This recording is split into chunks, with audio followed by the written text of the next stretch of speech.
Tá bonita.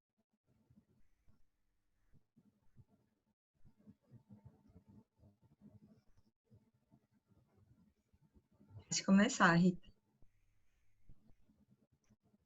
Olá, pessoal. Eu sou a professora Rita, de Educação Física.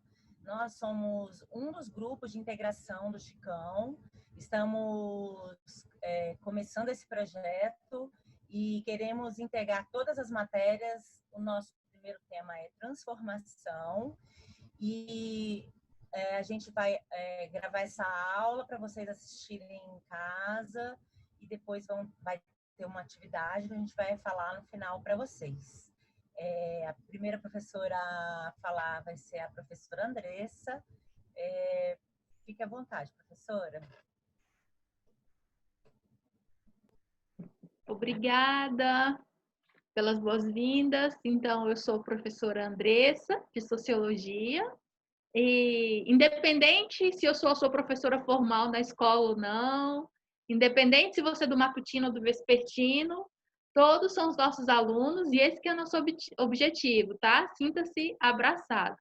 E aí, nossa perspectiva é a gente pensar esse tema gerador, a transformação, e como que ele está em todas as matérias, em todo o ensino médio, e eu costumo brincar com os estudantes de que o nome do ensino médio não devia ser ensino médio, devia ser estudos sobre transformação, porque é o tema que é a bola da vez do ensino médio. Então, minha expectativa é que a gente possa refletir como que o conteúdo específico que a gente está trabalhando em sociologia se conecta com transformação e que depois você seja capaz de perceber que isso também é relevante na educação física, isso também se conecta com as linguagens português e artes, né? E existem outras linguagens também, matemática e espanhol, inglês, e que isso também é relevante nesse outro sistema de conhecimento que é a filosofia, né? E a filosofia e a sociologia são disciplinas irmãs. Então, sinta-se muito bem-vindo. Então, o que eu tenho para falar hoje é sobre o surgimento da sociologia. Então, como que é o mundo europeu, o que acontece, que turbilhão, de que aconteceu naquele contexto histórico em que existiam outras formas de entender o mundo, outras formas que as pessoas usavam para responder as suas perguntas, porque nós, seres humanos, temos perguntas, né? Por que eu existo? Por que uma planta nasce? De onde vêm os filhos? Como que eu faço para ferver a água? Como que eu faço para se tem uma doença para sarar? O que é o amor? Existem muitas perguntas e aí vocês são convidados a jogar suas perguntas, a pensar perguntas. E aí as pessoas, naquele contexto histórico, geográfico da Europa, respondiam suas perguntas através de outros sistemas de conhecimento. E aí acontecem revoluções, transformações, mudanças sociais de diversas naturezas econômicas, sociais, políticas, que a gente já viu lá nos conteúdos de sociologia, não vou me aprofundar muito aqui, mas que, assim, é bom a gente saber o nome, então eu vou falar rapidinho só para ter mais um clique para você lembrar. Revolução Industrial, mudanças econômicas, sociais, Revolução Francesa, transformações políticas, ideológicas, e tudo isso gera uma transformação profunda naquele contexto. E surge o capitalismo.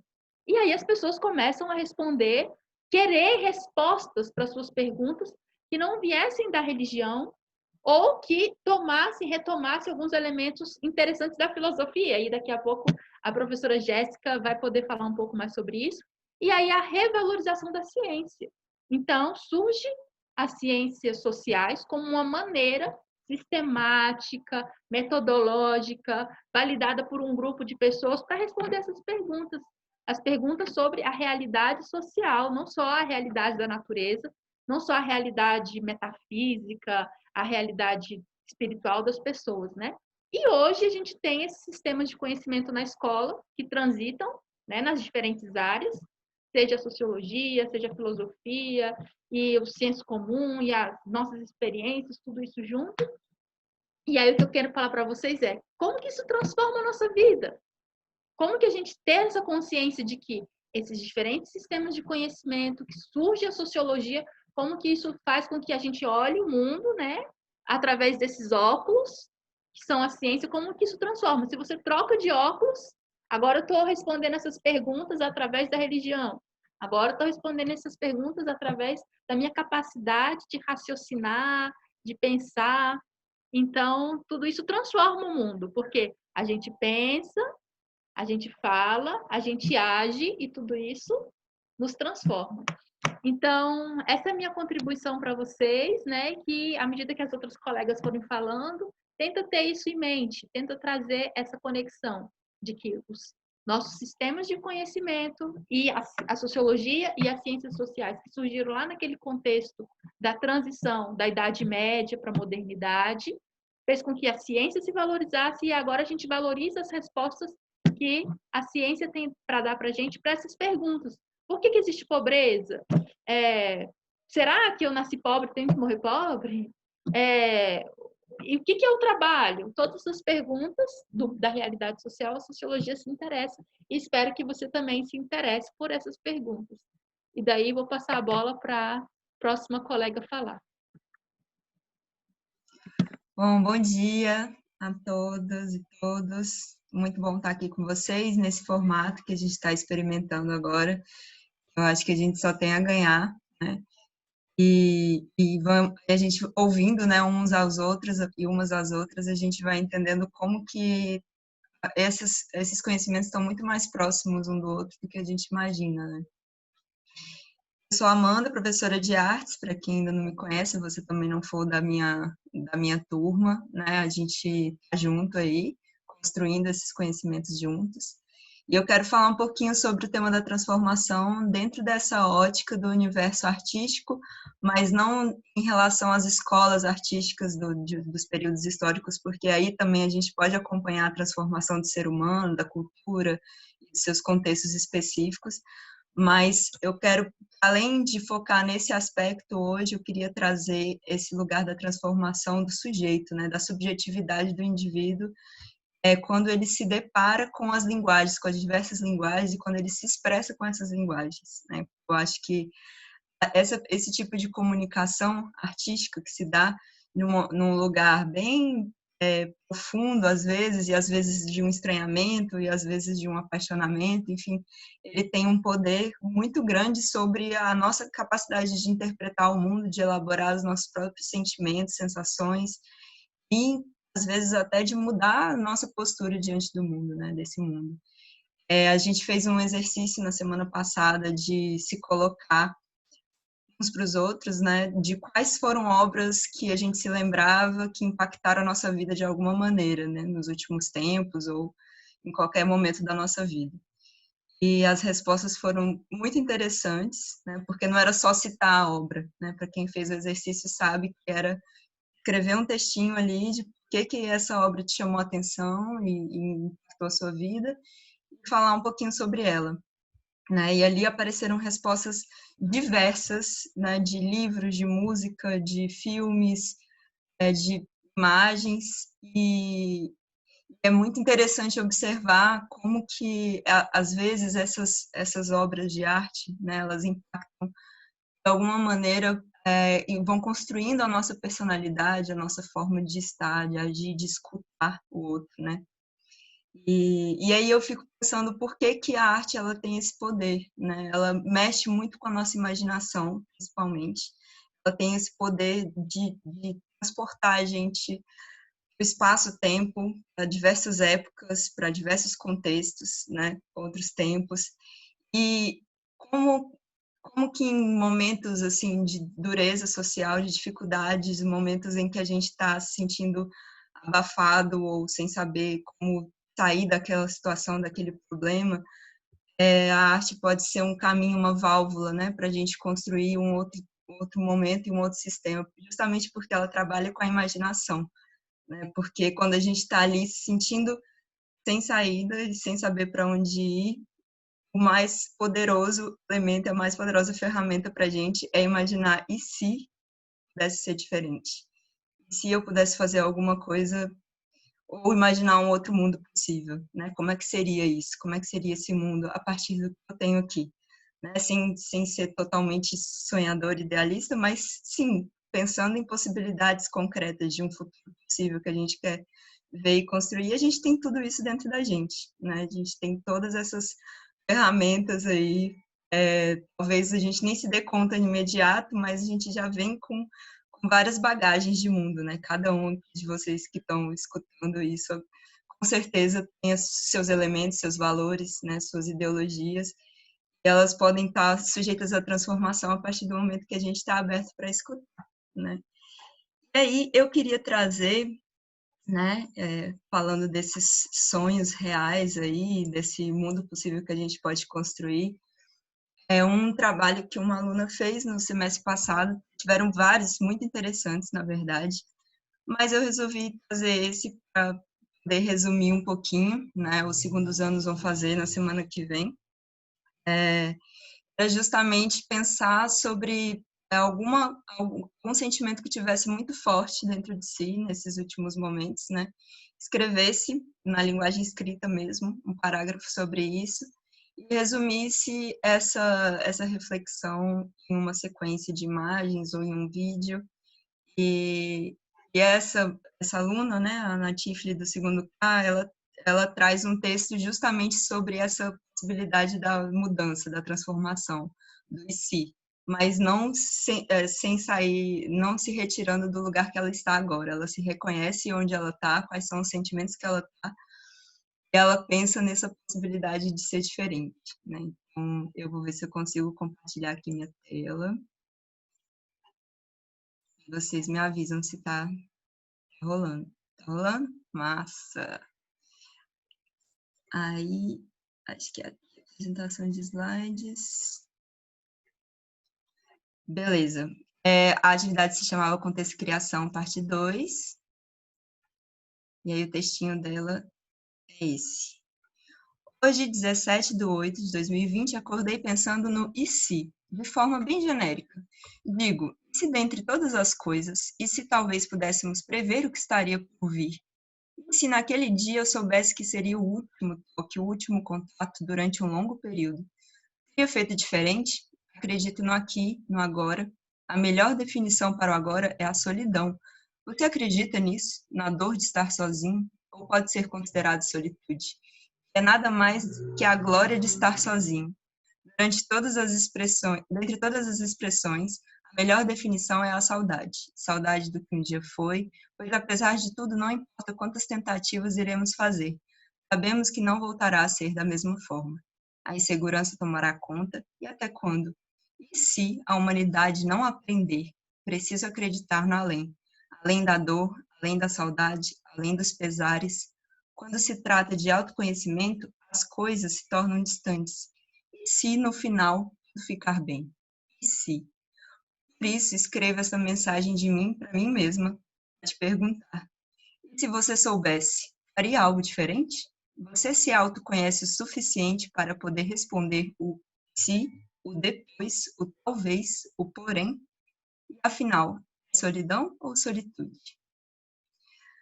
Bom, é muito lindo, né, esse texto, assim, eu acho que é legal, assim, para a gente pensar sobre os elementos que fazem a gente se entender, né, principalmente, e às vezes até se perdoar, porque a gente está vivendo coisas, e à medida que a gente está vivendo, a gente está elaborando, e nem sempre a gente consegue ter respostas imediatas para as coisas que estão acontecendo com a gente, mas tudo se transforma em aprendizado, e o aprendizado gera essa transformação.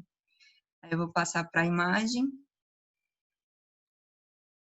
Essa é a transformação da mensagem escrita em mensagem não verbal, né? E aí ela coloca essas 5 imagens, né? Onde ela coloca a máscara, né? Que é um símbolo desse momento que a gente está vivendo, de isolamento, de afastamento, de algumas privações. Aí tem algumas imagens expressando dor.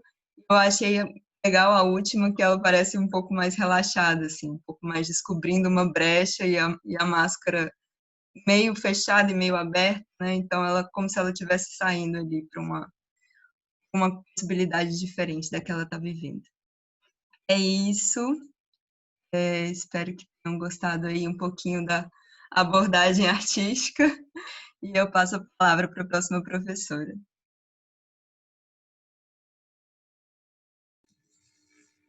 Olá, pessoal. Eu sou a professora Meire, de Língua Portuguesa. E quando eu ouvi o tema transformação, automaticamente eu fiz um paralelo com literatura. E daí surge a pergunta, por que ler literatura? Às vezes por obrigação, porque o professor pediu.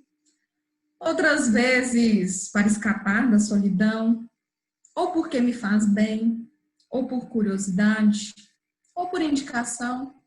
Então, são vários os motivos que nos levam a ler textos literários. E muitas vezes nós não percebemos as alterações que eles promovem em nossas vidas. Até eu perceber que eu tenho mais assuntos em uma roda de conversa, até eu perceber também que a minha fala, que a minha escrita, ela está mais desenvolvida, ela está mais rica, ou mesmo que os meus planos para o futuro, eles têm sido mais vivos. Então, a gente percebe que a leitura em si, ela nos traz muitos benefícios. Mas eu ouço com frequência as pessoas dizerem que não gostam de ler. Mas aí eu pergunto, será que essas pessoas, elas tiveram contato com diversos estilos de leitura que existem para afirmar algo tão sério? Então, fica a reflexão. Será que nós estamos nos permitindo contato com essas diversas leituras? E vocês podem se perguntar, nossa, né, principalmente aqueles que são meus alunos, por que a professora insiste em falar em leitura, literatura? Aí eu lembro do linguista e filósofo Todorov. Ele fala que a literatura ela amplia o nosso universo e que nós somos compostos daquilo que os outros seres humanos nos oferecem. E a partir dessa reflexão, nós vamos perceber que esses seres humanos não são apenas aqueles que estão fisicamente próximos a nós, mas também as personagens que rondam os textos literários. Todos eles contribuem para a formação do nosso ser. E a partir dessa reflexão, quando nós falamos a respeito dos diversos textos literários, escritos em regiões diferentes, em épocas diferentes, em contextos diferentes, trazendo críticas das mais variadas que circundam a nossa sociedade, estes textos contribuem para que nós tenhamos a capacidade de refletir a respeito deles, ajudando a gente a ter maior flexibilidade, maior tolerância para aquilo que se caracteriza como diferente. E a partir desse momento, nós vamos construindo o nosso ser. Nós vamos, através da experiência do outro, construindo as nossas próprias experiências. Se vocês refletirem tudo o que a Andressa falou, a Amanda falou, nós vamos conseguir trazer uma conexão, assim como nós vamos conectar com tudo aquilo que será falado.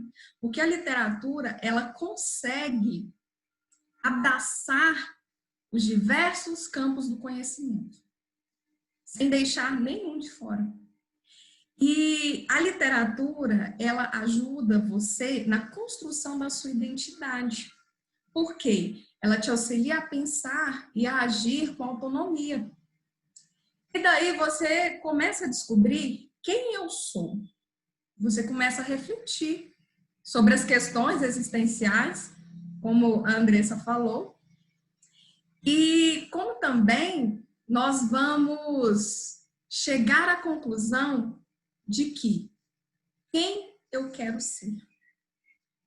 Então, pessoal, pensem a respeito dessa ideia A literatura, ela traz benefícios que são maravilhosos. Então, se permita conhecer. Esse é meu recadinho, gente. Vou passar para a próxima.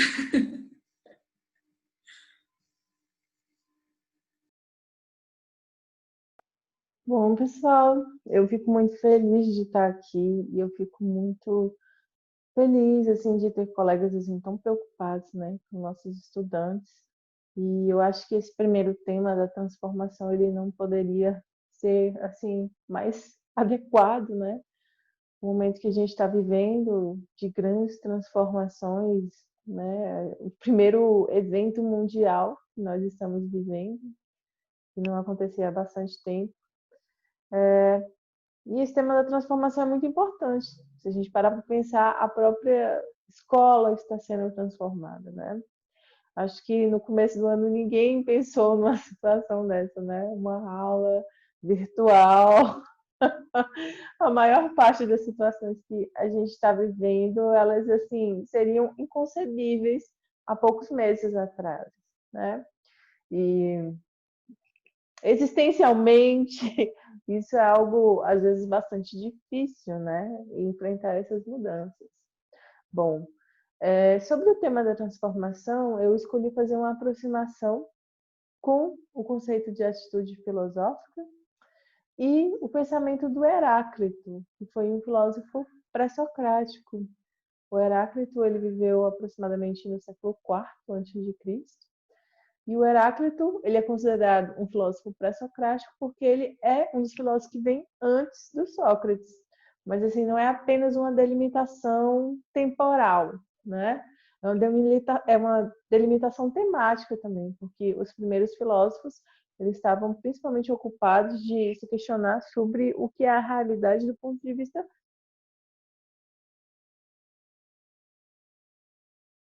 Seu áudio. histórico sobre isso, né?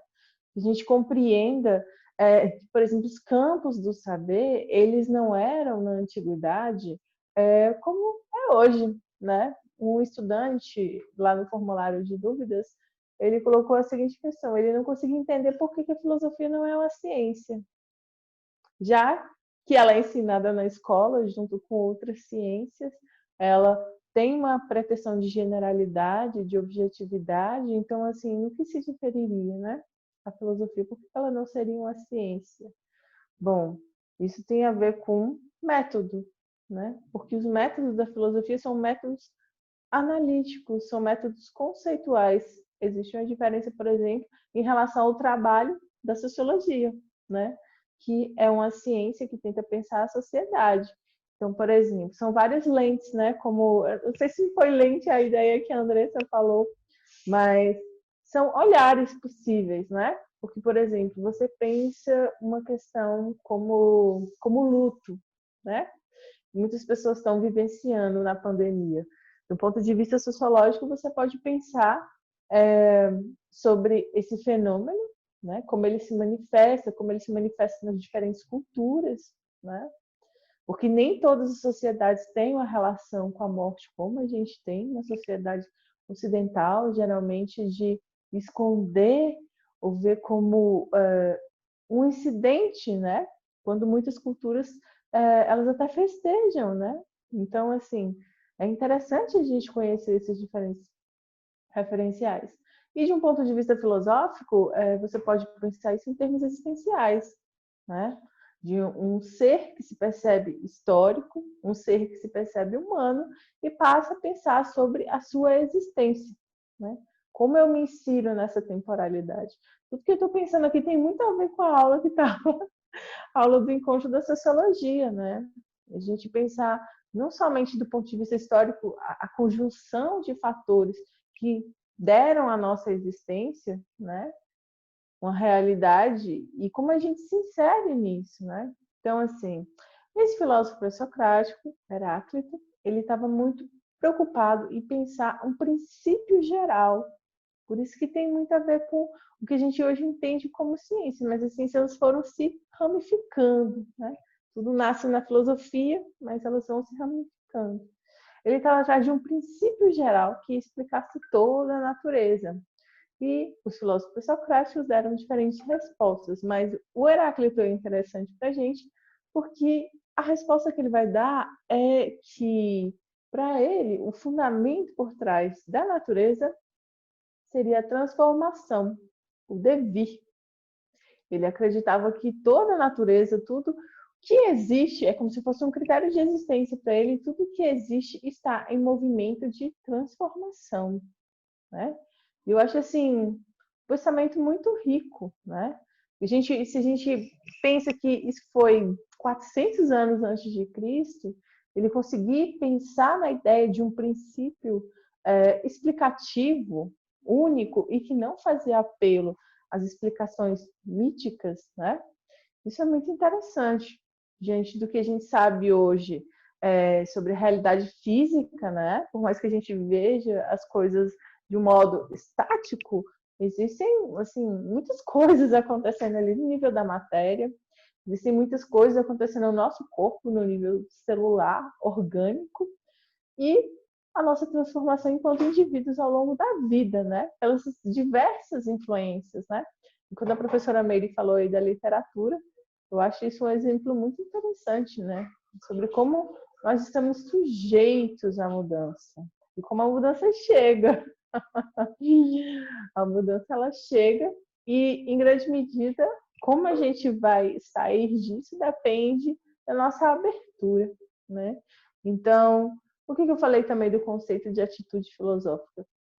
Porque o que seria a atitude filosófica? Seria a pulga atrás da orelha.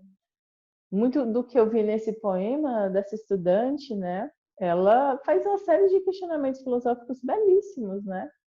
Que essa situação da pandemia trouxe para ela, né? De refletir, de um lado, o conceito de solidão, de isolamento, né? Dos demais colegas, toda a situação que a gente está vivendo no mundo, e por outro lado, o conceito de solitude, né? De ter esses momentos também de isolamento como uma possibilidade de pensar em si, mas não pensar em si assim, no sentido egoísta, é pensar em si no sentido da autodescoberta, da reflexão, desse ser que está mudando, né?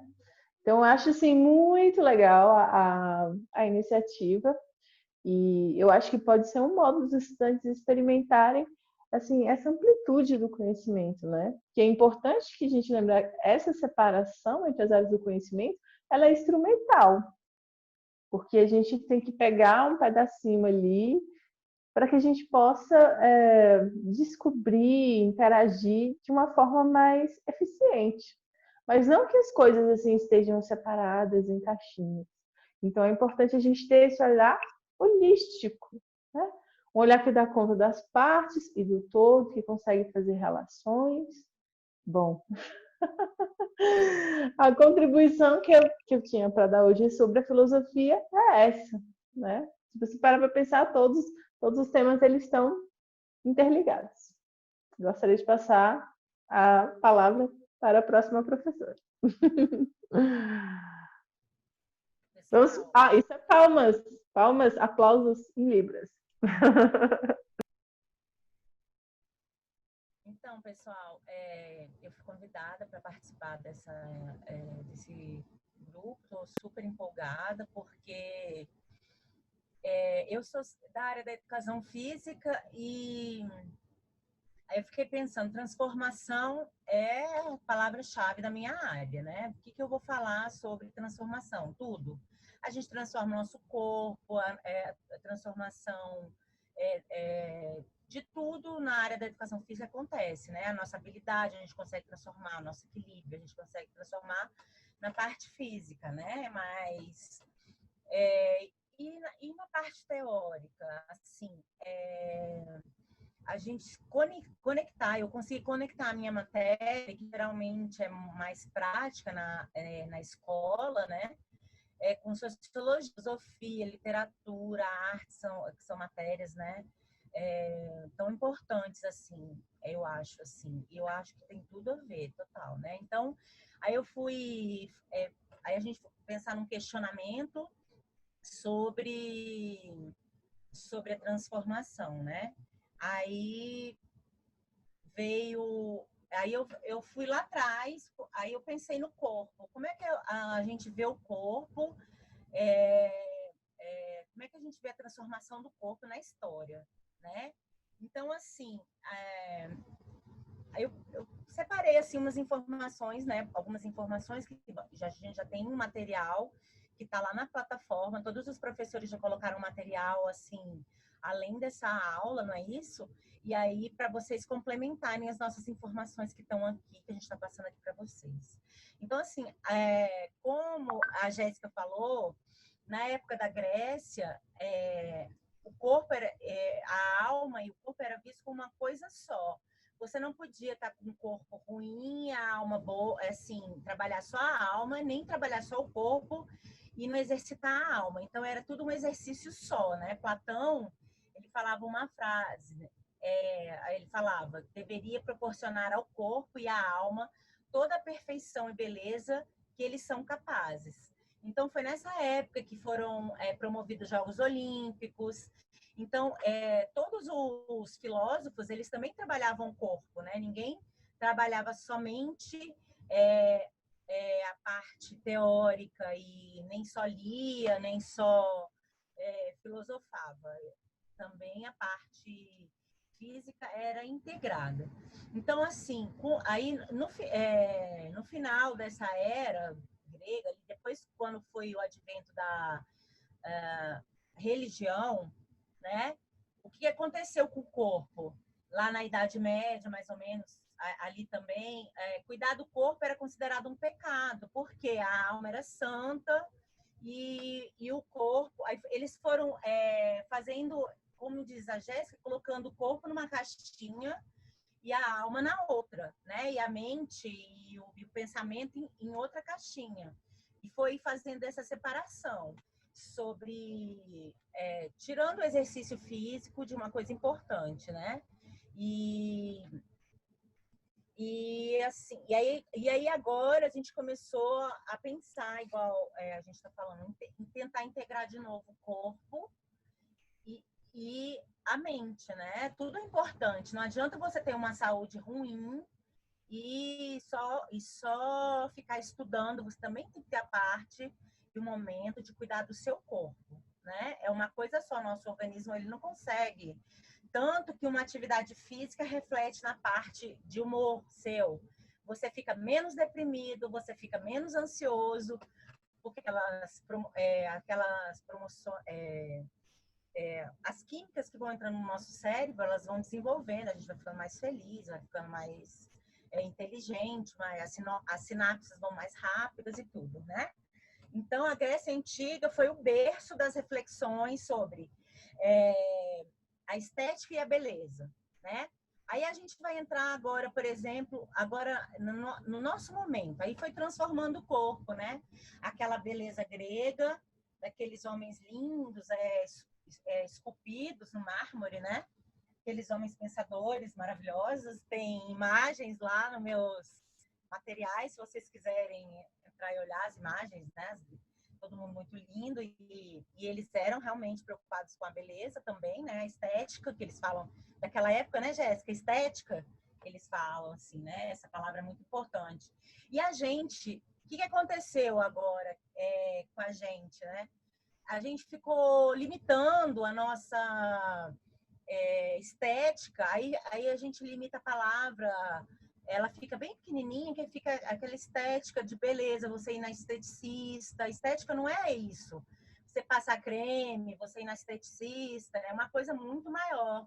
É a estética de beleza. Aí a gente tem que juntar, que foi a pergunta que eu fiquei pensando, né? A gente junta, por exemplo, na atualidade, aí a gente já entra em sociologia, a gente entra no capitalismo, a gente já entra no nosso modo de vida atual, né? Aquela correria e tal. E aí o que acontece? A gente fica sem tempo para a gente cuidar do nosso corpo, né? E a gente fica querendo parecer bonito. E quem que fala para você o que é bonito hoje e o que não é bonito, né? E aí a gente vê muito sobre o capitalismo. Eu penso que ele é muito forte nisso, ele coloca o quê pra gente? Uma pressão. Quer dizer, você tem que ser alta, magra, loira, dos olhos verdes, entendeu? Abdômen tanquinho, para você entrar num padrão. É o padrão de beleza que foi colocado pela sociedade moderna. E na minha visão, eu não sei se as minhas amigas concordam, o capitalismo coloca um padrão de beleza bem inalcançável. Para quê? Para a gente ficar buscando e gastando dinheiro com isso, indo na clínica, indo... Aí o que acontece? A gente fica tão desesperado que a gente pula da saúde e vai direto para a beleza, entendeu? A gente não é uma transformação, aí a gente fica preocupado em ter o abdômen de tanquinho. Para você ter um abdômen de tanquinho, você não vai pegar um aparelho e fazer 3 minutos por dia, igual eles falam na televisão, e ficar com um abdômen tanquinho. Para você ficar com um abdômen tanquinho, você tem que fazer o quê? Você tem que correr na esteira, nadar, caminhar, você tem que fazer hidroginástica muito tempo, você tem que emagrecer, para depois o seu músculo, como eu falo, aparecer aquele tanquinho, assim, que aquilo é a camada muscular. E se tiver uma camada de posa muito grande, não vai aparecer seu abdômen. Exatamente. Então, o que acontece? As pessoas vão direto para a clínica, por exemplo, de cirurgia plástica. Agora, eu vou até colocar um vídeo lá que eu fiquei chocada, que as pessoas estão fazendo uma cirurgia plástica 3D, não sei se que ela já faz o tanquinho e tal. E aí a gente pensa, será que aquela pessoa que não tem a paciência de esperar uma transformação duradoura, longa, né? Ela vai estar saudável? Será que essas medidas... E será que a gente buscar um padrão de beleza que não é o nosso, entendeu? E a gente fica sempre se sentindo mal, sempre correndo atrás, como dizem, correndo atrás do prejuízo, né? Então, a gente tem que sempre tentar colocar na frente a saúde. Eu tô saudável, né? Às vezes, a gente não tem um biotipo. Eu, por exemplo, nunca vou ser nem alta, nem nunca vou ter olho verde, meu cabelo vai ter sempre encaracolado, nunca vou ter o cabelo liso, né, no caso, e para mim ficar magra é super difícil, apesar de eu ser professora de educação física, tem uma pressão da sociedade, fala assim, nossa, professora de educação física, gordinha e tal. A gente sempre procura ficar no padrão de beleza comercial, né? O comércio está querendo que você invista naquilo. Então, a gente tem que pensar. E outra coisa também que a gente tem que... Eu vou falar rapidinho aqui sobre as mídias sociais. Às vezes, a gente sempre coloca nas mídias sociais o nosso ideal. A gente nunca coloca... Eu nunca vou colocar eu chorando, eu triste, eu com dificuldade. Eu vou colocar sempre a parte boa. Então, gente, não foca naquilo. Aí você vê uma bonitona, aquelas pessoas que têm muitos seguidores. Então, será que ela é saudável? Será que ela fez cirurgia plástica para aparecer na mídia social? A gente tem que sempre colocar e fazer, como a Andressa falou, questionar, sempre questionar. Filosofia também é sobre o questionamento, né?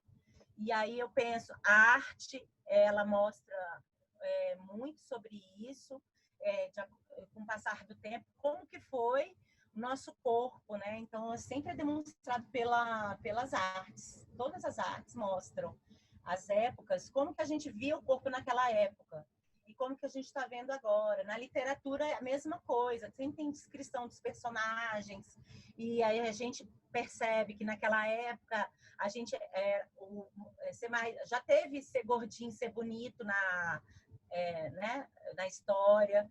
E a gente tem que se preocupar e sempre se perguntar, né? Será que eu dou conta de fazer isso? Será que isso é bom para mim? Será que isso é saudável para mim? Então, foi isso que eu quis trazer de transformação. Eu tenho mais zilhões de coisas para falar, eu falo muito. Acho que por isso que eu sou professora, para poder falar também. E a gente também tem que falar agora sobre o nosso produto educativo, né, meninas? Que a gente vai fazer uma atividade para vocês, e vocês vão responder para a gente, para serem avaliados, para ver o que vocês entenderam. Mesmo que você não for meu aluno, Mesmo que você não for, por exemplo, do período da tarde, fosse professora de educação física do período da tarde, você pode falar sobre educação física. Esse é o objetivo da integração. Você vai poder falar o que você mais se identificou e você vai ser avaliado por isso. Então, todas as meninas já estão preparadas para fazer uma avaliação. Você tem que escolher pelo menos 2. Se você quiser falar de todas nós, é ótimo. Mas você vai ter que escolher pelo menos 2 assim, ideias que a gente passou aqui, para a gente ver, nossa, ele prestou atenção, aquela aluna, aquela estudante entendeu, e aí a gente vai avaliar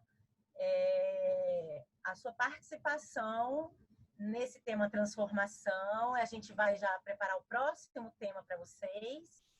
Pode ser que seja ao vivo a nossa aula, pode ser que seja gravada. A gente também está testando junto com vocês, a gente está aprendendo.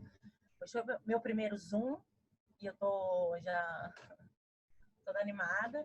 E eu queria ouvir mais alguma ideia das meninas sobre esse produto educativo. O que mais vocês querem falar?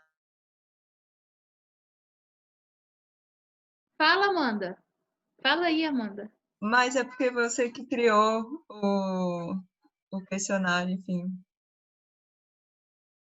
É para eu falar? Acho legal, porque você elaborou as questões, tipo assim, eu li, achei bacana, acho que é um pouco que a Rita já trouxe, mas acho que seria legal, porque você está mais apropriada. Né? Eu acho que a ideia é que o estudante consiga integrar também, né? Então, se você quiser mostrar como você aprendeu, o que você aprendeu, num formato de texto, ou num formato de imagem, ou num formato de poesia, de áudio. Aí a gente tentou deixar o formulário amplo, na medida que você pode colocar lá o formato que você se sentir mais confortável, na linguagem que você se sentir mais confortável, ou de texto, mas que o nosso critério é tenta integrar, tenta colocar diferentes conhecimentos lá nessa sua produção, que pode ser um texto, pode ser um desenho, pode ser uma música, e aí você coloca lá pra gente. E pessoalmente eu queria falar que eu adorei a aula de vocês, aprendi um montão e eu espero que os estudantes também tenham gostado tanto quanto eu gostei de aprender com vocês. E eu queria que sempre na escola fosse assim, a gente pudesse ter aulas conjuntas e eu acho que é uma transformação que a escola precisa chegar. A gente está olhando, né, com esse final. Então, eu aprendi, nossa, como que as coisas que a Rita falou conectou com o que a Jéssica tinha falado, com o que a Mary falou, com as coisas parece que a gente tinha combinado detalhe por detalhe, que a gente... Não, gente, a gente não combinou. A questão é tudo conectado de verdade. E eu aprendi muito com vocês e estou muito feliz. Não sei se algum colega quer fazer alguma... Vamos falar um pouco livre, assim. Eu também quero agradecer esse momento muito massa e eu queria deixar aí uma provocação para quem chegou até o final, assim, deixar um comentário na postagem, né? Alguma impressão, alguma reflexão, uma primeira coisa que vocês queiram comentar, assim, a gente também ter algum retorno de como chegou, né, esse momento. E é isso.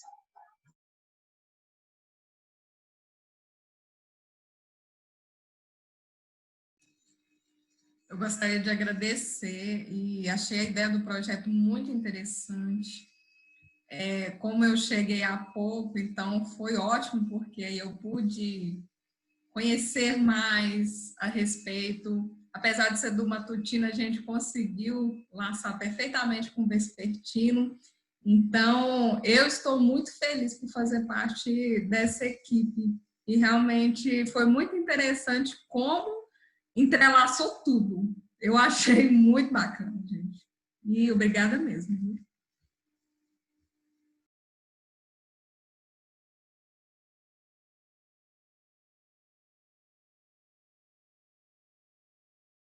Quer falar, Jéssica? Senão, eu acho que a Amanda pode desligar a gravação.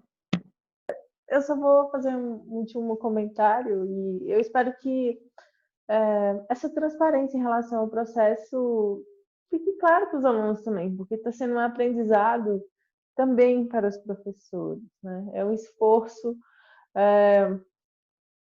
de compartilhamento de experiências, de conexão, que ele é coletivo, né? E é muito importante, né? Como a Amanda disse, que vocês tragam feedback para a gente saber que a gente está no caminho certo e para a gente entender como essas questões chegam até vocês, né?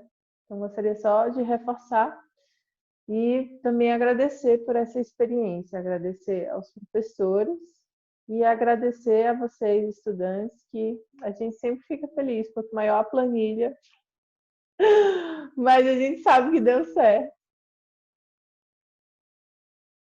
Maravilha, gente. Obrigada. Vou encerrar por aqui, então. Um abraço a todo mundo.